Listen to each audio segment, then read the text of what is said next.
All across mainstream media, we are seeing and reading headlines about the atrocious nature of President Trump and how him sending National Guard to cities across the nation is an abomination.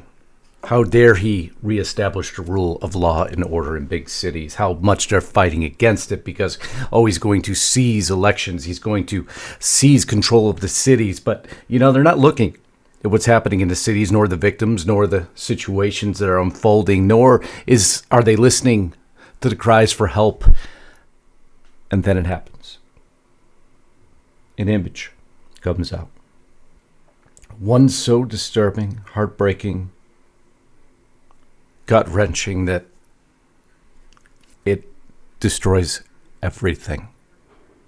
Every position that they could take ends in seconds. And when everyone sees it, there's no turning back for the Democrats anymore. There's nothing else they can say. There's nothing else they can do. And this man will get everything he wants. And anyone who fights against it will simply go to demonstrate that they have no heart remaining. If they simply look at this one picture. And that's the story I'll bring you in 1 minute.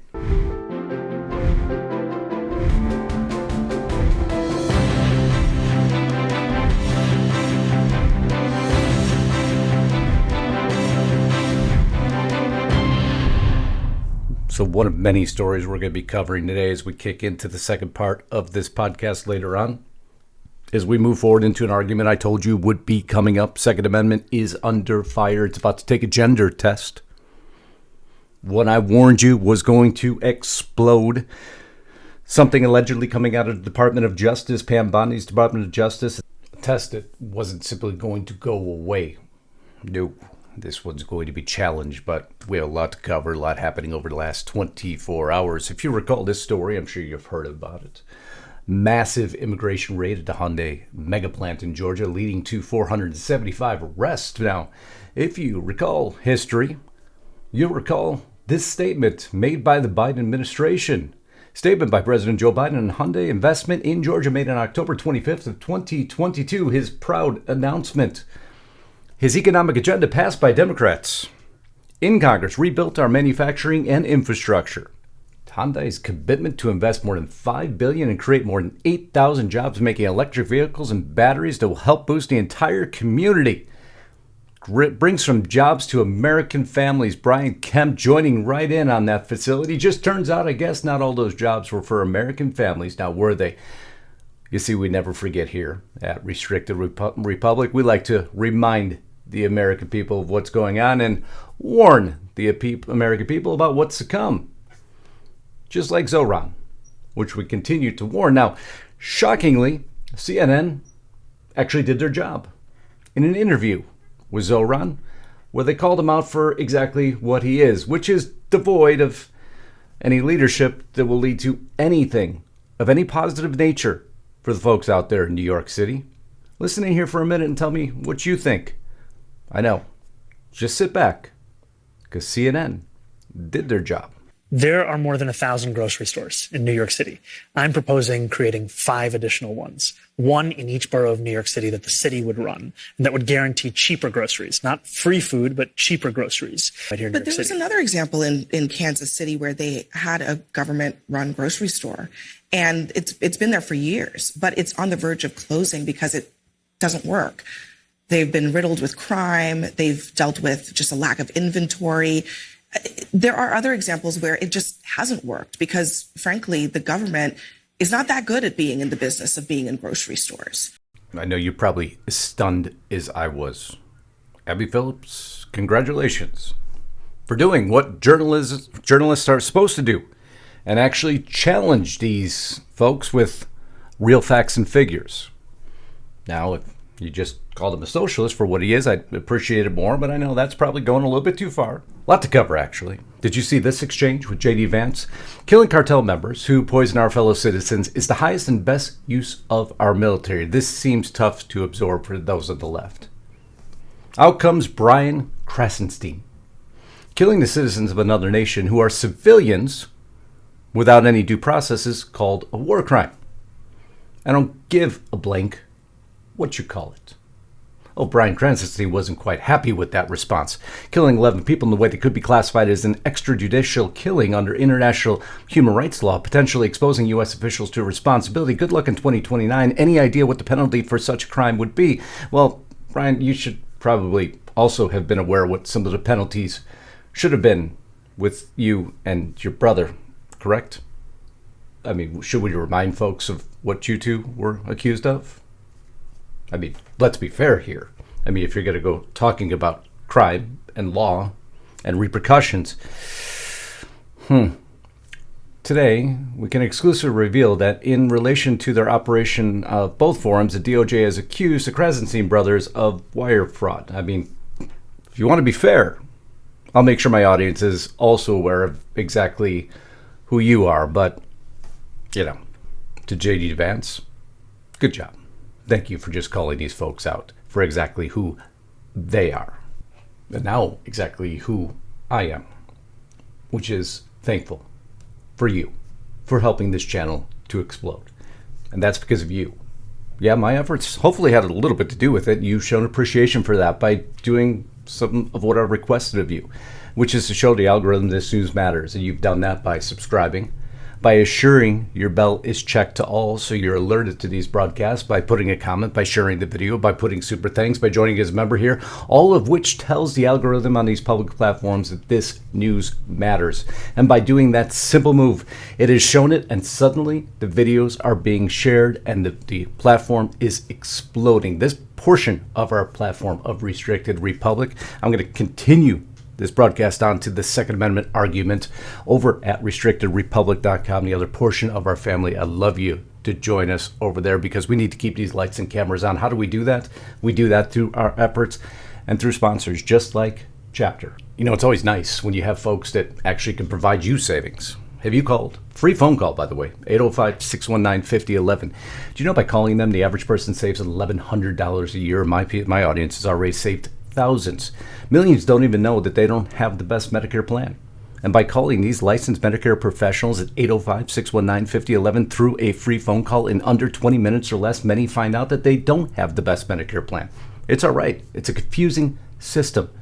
These licensed Medicare professionals can help you find out if you do have the best plan or not. Let them do the work.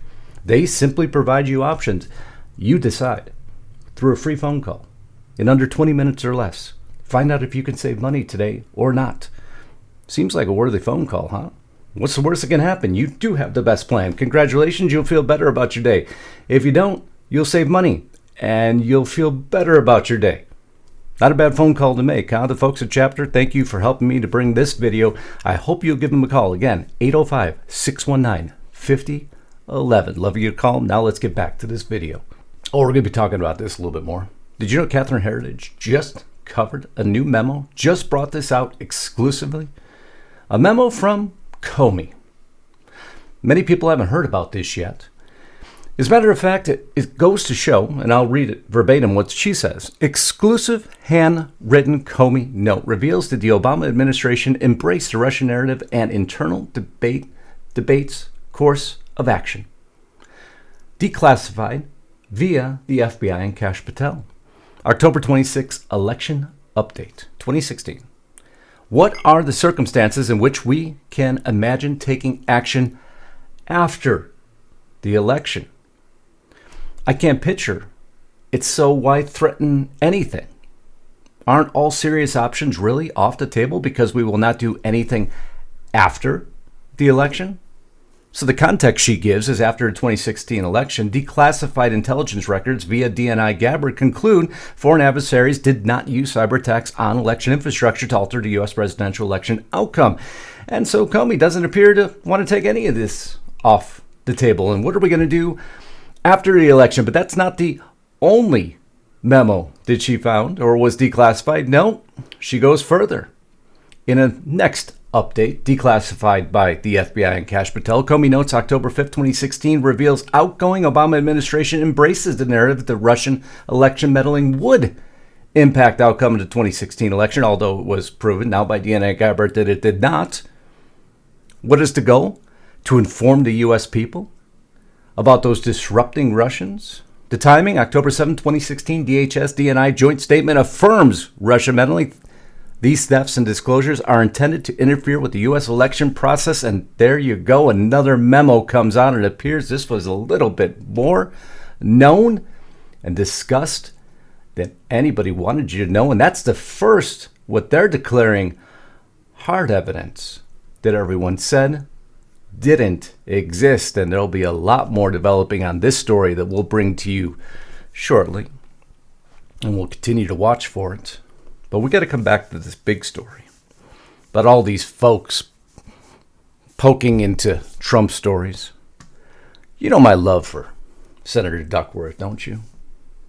You know I'm being facetious if you've watched me for any given amount of time. Because somehow she draws a parallel. Well, I'm going to let you listen to it and then we'll discuss this unusual, unbelievable parallel for one moment. No, it's not legal. I also think that this is just the first step towards him potentially setting the groundwork to do something within U.S. territory. So he's doing it in international waters now, but what is he? What's next? An American in our territorial waters on U.S. soil? What exactly is next? I agree with the discussion that's already been ongoing. This president is setting the conditions so that he can actually unilaterally occupy the streets of our cities and interfere in the next election. Do what he wants. And I am absolutely... Let me explain. Trump using the military to stop drug smuggling against narco-terrorists is setting the stage for using the military to intervene in U.S. cities to disrupt the next U.S. election. That's coming from a U.S. senator. Do you know the severity of that charge? Do you believe that any Democrat or Republican would allow that to happen?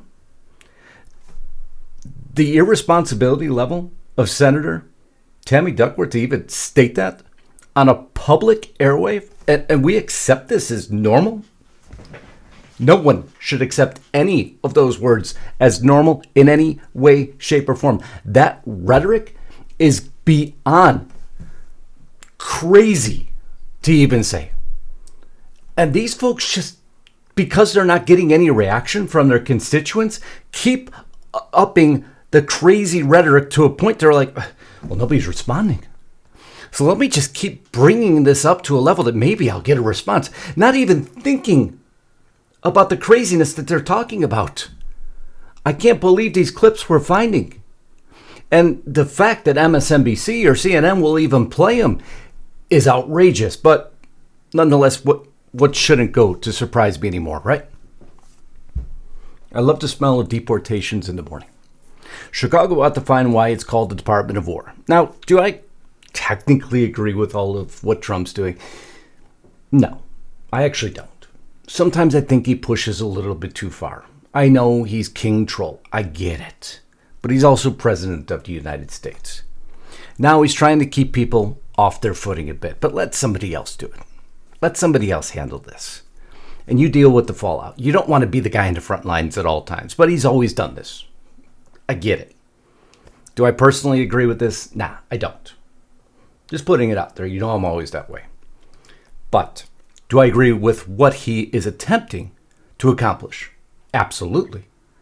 Trump suggests National Guard could go into New Orleans, a blue city in a red state. Or is he going to Baltimore? Or is he going to Boston? Or is he going to Chicago? If it was me, I wouldn't let you know where I'm going either, because I want to keep my folks safe. So I'm not going to tell you where I'm going. It appears that they're all guessing, or it appears that Pritzker has some inside knowledge of where he's going. And so we have to continue to hear these arguments. Will the Supreme Court stand up to Trump if he sends troops in Chicago? And there's a lot of legal arguments behind this. But the main argument is, are our cities, are our blue cities safe or not? Washington, D.C. proved in many ways, shape, and form that they are safer with Trump's help. The mayor even coming out, okay, we are safer now. Crime's down. Folks seem happier except the far extremists, leftists, who will complain about anything. How anybody could want more crime is nonsensical to me. until their entire argument's uprooted here in 1 second. The President of the United States is threatening to go to war with an American city. He's not going to war with an American city. He is going to war with criminals and illegals to get the illegals out and to stop crime in the process. That is completely different than going to war with legal citizens. But again, it's rhetoric. This is not a joke. This is not normal. No, your rhetoric is not normal. Donald Trump isn't a strong man. He is a scared man. He's not scared of anything, but I digress. Illinois won't be intimidated by a wannabe dictator. We've heard this line over and over again. All Pritzker does is recite what Newsom says. Pritzker has no independent mind of his own whatsoever. I despise Pritzker. There is nothing the man says that is original in any way, shape, or form. He just repeats what other people says. He's a parrot. It would be nice if he had any original thought whatsoever, but he doesn't. But allegedly now, he is so powerful and in tune that he has spies within the U.S. government. Oh, I didn't say it. He said it. Just listen in here for 1 minute. Do you have any sense even of the scope of the ICE operation that they're planning? Not from ICE. We're getting, again, it's all secondhand, third-hand. There are a lot of patriotic Americans who work in the administration or work at the departments or in the military who have let us know things without, having permission to do so. There we go. I mean, J.B. Pritzker has people on the inside. Those patriotic individuals on the inside. They're telling J.B. Pritzker what's going on the inside because he's got people. JB, you got nobody. Did the janitor come out and say that he may have saw people on the inside of the building, bud? And if you really actually were a responsible leader and you did have people in the inside, you just outed them. You moron. Because now they'll be looking for them. You irresponsible puke. Not so smart. You think you're a big shot, don't ya? These people drive me insane. They have just so little brain cells firing up on top. They want to appear to be the big shot. But what do? They just give away their sources. But I want to take all these arguments about all these big city mayors and governors who think they're so self-important that they won't even listen to their own constituents, that they're riling up people to get ICE agents in harm's way. And they're uprooted by one image that changed everything. I'm sure unfortunately, I hope you didn't see the video that I watched. I hope you didn't. Because this changed everything. And when more of the U.S. begins to see, unfortunately, or hear this story, their argument is done. Ukraine refugee, 23 years old, who fled the war for a safer life in the U.S., just lost her life to a homeless career criminal in North Carolina. In a train just last week. To that man sitting behind her. So you want to talk about safety in our cities. And you want to talk about National Guard not being around. And you want to talk about people being able to enjoy their safety. Who are now no longer with us because career criminals are allowed to roam the streets as if it's normal. And we're just supposed to allow it to happen. Because your laws and your rules and the safety of your cities is so in place that situations like DeCarlos Brown Jr., 34 years old and identified as a suspect and transported to a local hospital with non-life-threatening injuries Friday night. He's been since arrested and charged with first-degree murder. Brown's been arrested a slew of times since 2011 for felony larceny, robbery with a dangerous weapon, and communicating threats, according to court filings by the New York Post. He's homeless and served 5 years in prison with robbery with a deadly charge, but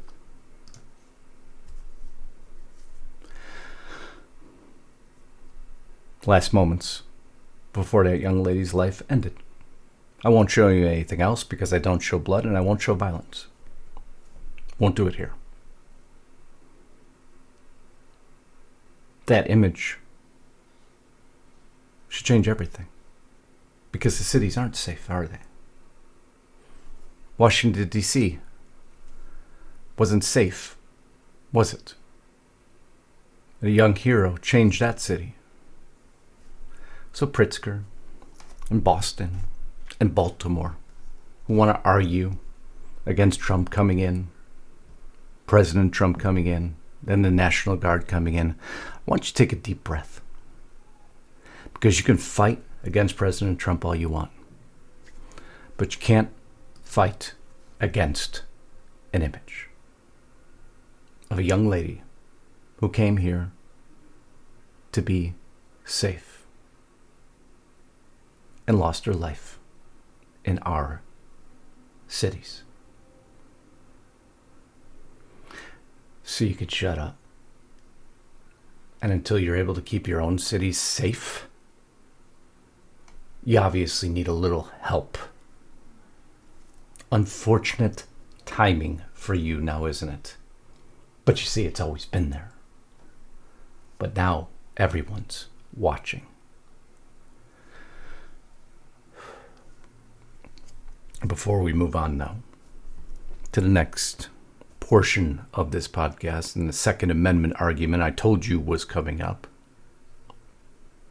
I love you all. Until next time, Godspeed and God bless. Justice Knight signing out. And everybody say a prayer for this young lady's family, because a loss that doesn't need to happen. And if President Trump has his way, and he will, future losses won't happen.